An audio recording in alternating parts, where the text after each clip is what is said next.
Okay, there are some people today, and many people that feel like, you kind of got a little comeuppance. Lonzo may be traded. Lithuania thing wasn't ideal. There are people, you were a phenomenon in the country. Mm-hmm. You were discussed weekly. There are some people applauding that it hasn't gone perfectly. Do you sense that? Does it bother you? No, it doesn't bother me. Everything goes perfectly for me. It's just the way the media portrays it. It's just like people saying, oh, we haven't heard from LaVar. Yeah, you ain't heard from me because I'm in another country. If I'm traveling, I'm not going to be stuck on one thing. Just like I have 3 boys. My ultimate goal is to get all of them in the NBA. The second goal is to make sure all of them play on the same team. And it's going to happen.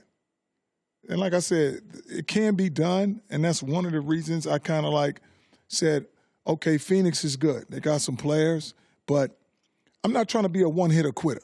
What I mean by that, like the Lakers are trying to do, get all these players, try to get you 1 ring. I want to build a dynasty, a ball dynasty from the bottom on up. So go to the weakest team nobody ever wants to go to and go there and make it grow. Did the Lakers tell you when LeBron got here to pipe down? No. Did they Lakers mute can't you? tell me anybody. Nobody told me anything on the fact that they can't. You can't come to my house and knock on the door and be like, hey, LaVar, don't say nothing. I'm not going to go up there. But you did talk less. What? You were less vocal. I was less vocal because I'm in Europe. I'm in Belgium. I'm in London. Do you feel that the Lakers have been honest with you? I read all the trade speculation this week. I don't believe the Lakers been honest with me on the fact that we had some discussions on things that should have been done. It wasn't done. It's just like saying before the season didn't start, I asked, what do you need from Zoe? It's got to be stronger. Okay, we got that. Yeah. How about giving my other son a chance that you said but that's build around tough. a family? They should have did the summer league. Come on. Summer league, you could throw Jello in the summer league just to see what he can do. That's not a big deal. They ain't even given that opportunity to play with his brother at least one time. Let's see what they can do together. But if you tell me you're going to do something and say you're going to try to build something around a family and we don't take no steps, it's just like all these guys you got 4 and 5 guys dribbling the ball up the court. What you need Lonzo for? If you say he's the face of the franchise, but you don't relay that to the coach, and now it makes Magic seem like he's just the face. Maybe they didn't want to set a precedent that maybe if Kyle Kuzma, Josh Hart's father come in and they say, hey, LaVar's son, he got LaMelo, maybe the Lakers their father can say that, but why? Why would they? Their father's not like me. Well, they don't want to set a precedent. The Yankees don't want to give. Well, why they don't want to? It's not even about setting a precedent. You know what? Fathers can say what they want about their kid. Look at Darren Fox there. He said something, but it's not relevant because you know why? He don't have a brand. Don't put me in the same boat as these guys. I have a brand, and I'm not just one son. I got 3 sons. Lonzo Ball does not appear, if you read what you read, to be part of the Lakers' long-term plans. How does your son think about that? What does he think about? My son is like this. Lonzo, he goes with the flow because he's cool like that. What I'm saying is he's not going to have an attitude. He won't have his own feeling, but he's not going to speak out like me. He's going to do whatever y'all want to do with him. It's just like this. When Luke takes him out, he goes sit at the end of the bench. I'm like, okay, he took me out. But in his mind, he's like, I need to be playing the whole game. Let me finish this. But he's not going to show no attitude. He's not going to do like that. I'm a guy, you pull me to the bench, I might stop at the coach and look at him and be like, for real? That's just how I am, man. But Lonzo is different, being raised in Chino Hills. The attitude is not there. They've been cool and sheltered by me for a long time. So it's like they're never going to come at that. So Lonzo's like this. If you got me here and you want me to play, I'll do it. If you ship me off, okay, that's fine. I'll go to my next step. Do you believe it's inevitable he will be traded? He's going to be traded, or if he's not traded, Luke is not going to be there because him and Luke don't mix. So it don't matter if Luke came and said, Lonzo, you're going to start every game. I'm going to play you 45 minutes. Lonzo's like, okay, but the loyalty is gone. Okay, give me clarity on don't mix. What does that mean? They don't mix because he didn't use Lonzo the right way. So don't people talking about Lonzo was getting better on the fact that everybody on the Lakers was hurt. So now you got to play Lonzo more minutes. And I always said play him 35 plus and start him in the fourth quarter and let him go get these victories. But if you don't start him in the fourth quarter, that means you don't have no confidence in him. If you let him wait to the last 5 or 6 minutes to say, hey, go in there and see what you can do. You miss a shot or something like that, come on out of there. I mean, he would play Lonzo the first 6 minutes, and regardless of good or bad, first quarter, you coming out. For what? So now you're telling me we're not trying to get this victory. 3 fouls? Oh, sit down. 3 fouls, too many. You get 6. Well, Luke has won a lot of games in the NBA, won a lot in Golden State. And he's lost a lot of games. He's been losing for 3 years. And that's the mentality when I told people they changed my son into a loser, talking about, you'll get it. You're a rookie. You got time. I mean, I don't want to hear all that. Go out there and do the job. But Lonzo has been, and I think this is fair to say, he's become a little injury prone. Well, Lonzo's been hurt multiple times. Lonzo's been hurt multiple times on the fact that Lonzo's used to playing a whole game. But don't have him go out and be 100 miles an hour, set him down for 12 minutes. Every time he coming back in the game, I see him doing all this extra stuff, stretching and trying to get back in the game. It's like going in a fight and say, you fighting and stuff, and they say, hey, come on out and sit down for a minute and take a breather for a long time. You're not even got a sweat no more. So now you're going to get hurt if you drive your car 150 miles an hour, and as soon as you get off the freeway, just turn it off, some hoses and stuff is going to bust because you've been going so fast. But if you let it cool down like this, no problem. Could I make the argument, and I think this is something we discussed, LeBron and Lonzo are not a perfect fit because Lonzo needs the ball in his hand to control the court. Well, that's LeBron's game. LeBron works well with shooters. Chris Bosh, big guys with LeBron, not necessarily great, but he's great with shooters. That once LeBron came here, it was over for Lonzo. This was never going to work. It was never perfect. LeBron needs the ball. You know what? It would work if they were played the right way, which is together. Their IQ, which makes them both great. You've seen Lonzo throw the ball ahead a lot. If LeBron just leaks out and runs out, if you don't get a rebound sprint, we're going to give you the ball. Same thing with Lonzo. When Lonzo leaks out there, LeBron's the only one who ever threw him a lob. He's the only one that throws the ball early to Lonzo. So they're going to mess in that if you have the right system. Everybody's worried about the players. It's nothing to do with the players. It's the system and the coach. You can get all the players in the world, but if you don't have a coach that can coach them, it's not going to work. If you don't have a system, it's not going to work. The last 9 days, we have seen Kyle Kuzma, Brandon Ingram, your son Lonzo Ball, picks, Josh Hart. We've seen all these players on the internet, on newspapers. Right. Being told they are basically pawns. Right. They're just in the furniture business. They're end tables. Right.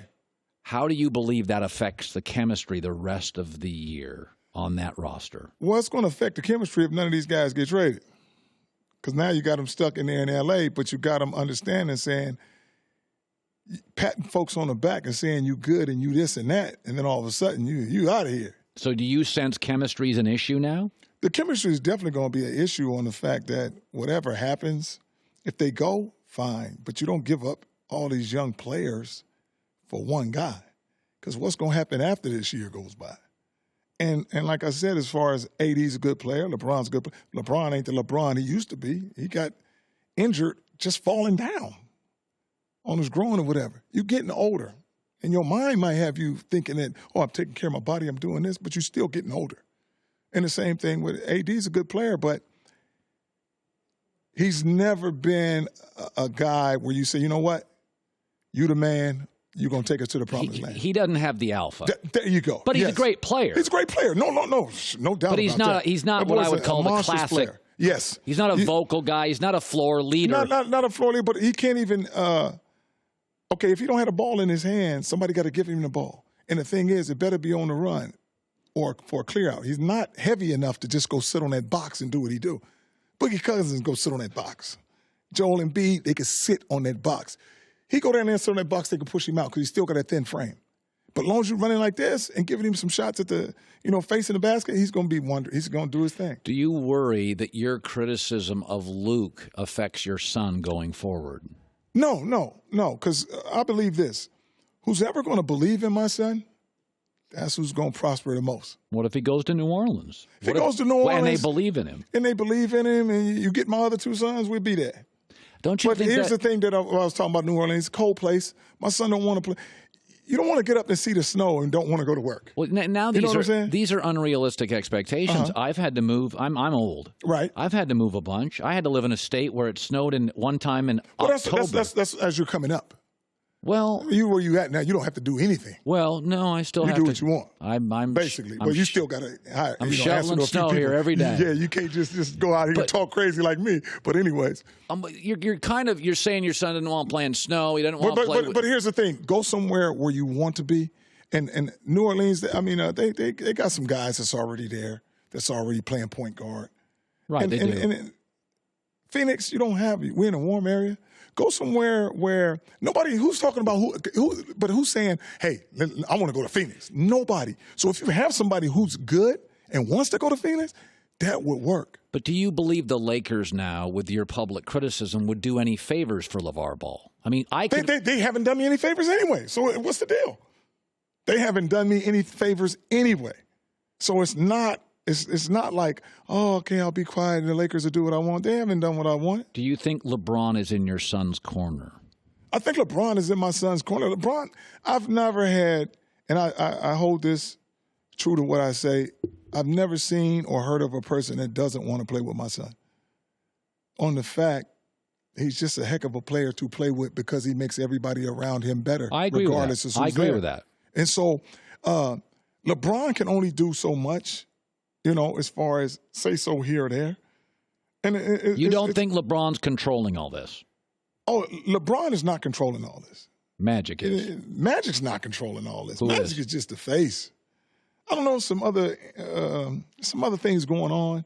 As far as you can tell, Magic's not controlling on the fact that Jeannie Buss just said something in the paper where it said Magic wanted Fox, but she told him to get Lonzo.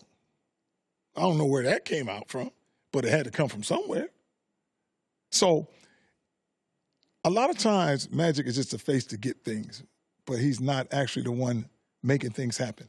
Elsewise, the orders would have been down, okay, Lonzo's our guy. He said he was the face of the franchise. How you go from the face of the franchise to getting ready to be traded? That means you don't have no say-so. You're just a face. Do you get along with Magic today? Do I get along with Magic? I used to get along with Magic.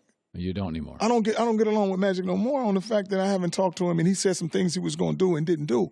So now I'm like, okay, I know where you at, so it's all right. So it's okay for people to change their mind and do things, but then I go about my business and do what I'm going to do. Would Lonzo, your son, if given the option today, and I said, Lonzo, you can go to somewhere like Phoenix and start over and be the man, or be part of the Lakers, the third or fourth guy in the Lakers? LeBron, Anthony Davis, if they brought a Jimmy Butler in, what would be better for him? Starring for the Suns or being a component, a part of the Lakers? Here's the thing. If Lonzo is starting for the Lakers under a different coach that lets him do his job, be third, fourth, fifth, whatever you want to call him, but you call him a winner. I think the Luke stuff is odd to me. Luke is likable. That's what I'm saying. Who's on the market? You fire Luke. Who's on the market now? Brad Stevens. Brad Stevens, no, you don't want him. It's somebody out there. Brian Shaw is the guy. Anytime you fire a head coach, that assistant coach, he got a good rapport with that team. He knows what's going on. He just has to wait his opportunity. I'll give you an example with Blatt at Cleveland. Tyronn Lue, he knew what to do, but he's not going to give this guy the insight, that head coach, and let him look like he's doing the right thing. So he's just going to sit back and be quiet. So Brian Shaw, man, I watched him coach a game after Luke got thrown out. It was night and day. I don't know. It seems to me that Luke, they were winning 48 games this year before LeBron got hurt. They were on pace. They was going to win more than that if you play Lonzo the right way. You can't have. Is it fair to say sometimes you're a little unrealistic? No, I'm not unrealistic. Never, not once. I'm very realistic. That's what makes it seem like I'm unrealistic. People were telling me about all your sons playing on the same team. It's $1 billion and one. Shoot, it's $4 billion and one of me coming in the league with my own brand. That ain't gonna stop me from doing things, but things seem not realistic to people that don't understand me or don't like me. Now it's not realistic, LaVar. You're talking crazy. But people that understand me be like, man, you know what? That's true. Like I said, I'm into building a dynasty, and you have to start from the bottom and build something solid. You can't. Lakers had too many number 2 picks not to keep them all and let them jail and get something out of this, as opposed to before somebody's about to take off and do some things, that's what's going on. Think they make a deal today? I think they'll make a deal today. You do? I think so. You think it'll happen? I think it'll happen at the last minute or something like that. I think it will. But if it doesn't, 2 things happen. Either you trade my son, we get started somewhere else, or you get rid of the coach and you get a new coach in there. Like I said, the perfect coach would be Brian Shaw. All right.